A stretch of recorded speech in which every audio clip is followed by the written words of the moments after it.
Est-ce que vous pensez que les mécanismes de soutien ou encore de relance ont impacté réellement les entreprises opérant dans le commerce?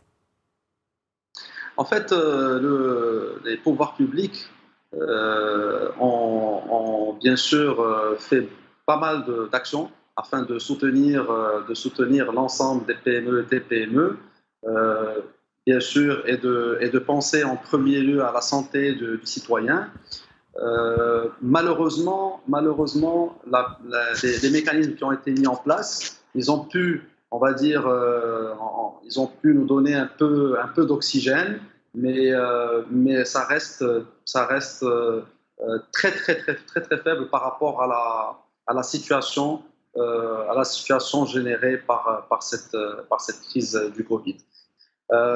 Pour nous, d'ailleurs, c'est dommage. On trouve qu'il n'y a pas eu de réflexion et le comité de veille n'a pas pris en considération le poids du secteur du commerce et de mettre en place des solutions palpables et qui vont lui permettre de pérenniser. Et aujourd'hui, on ne parle même pas de pérenniser, on parle de survie, donc de la survie du commerce en général.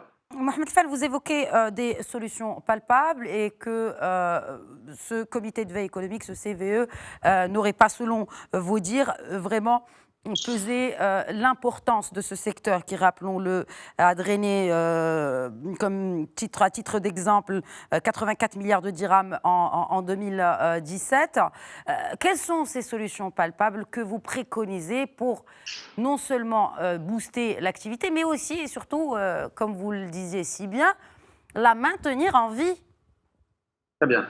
Alors en fait, mot pour nous, en tant que Fédération marocaine de la franchise et du commerce, euh, il y a des solutions urgentes et il y a des solutions à moyen terme. Les solutions urgentes, d'abord, c'est la réflexion quand on souhaite mettre en place c'est-à-dire des restrictions pour une cause sanitaire, c'est la réflexion et en fait l'adéquation avec l'activité économique.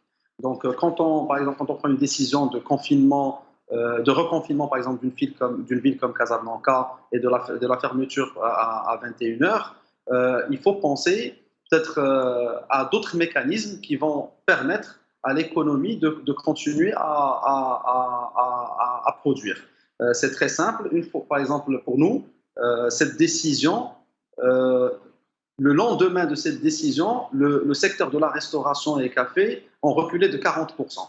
Or, on aurait pu éventuellement peut-être mettre cette restriction de confinement, mais de laisser la livraison, et ça aurait peut-être pu impacter à pas moins de 10% l'activité.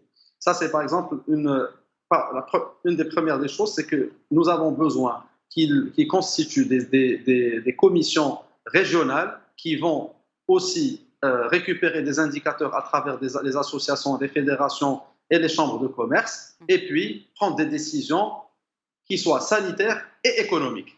Donc ça, c'est la deuxième. Alors, les solutions urgentes, c'est au niveau du secteur bancaire. Il faut savoir que tout ce qui a été promis au départ, comme quoi les entreprises auront le droit de faire un report sur les échéances et sur le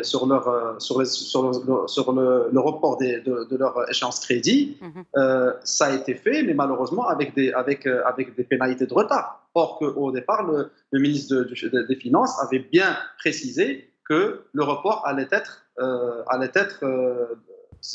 sans frais Exonéré sans frais de de frais. exonéré de frais.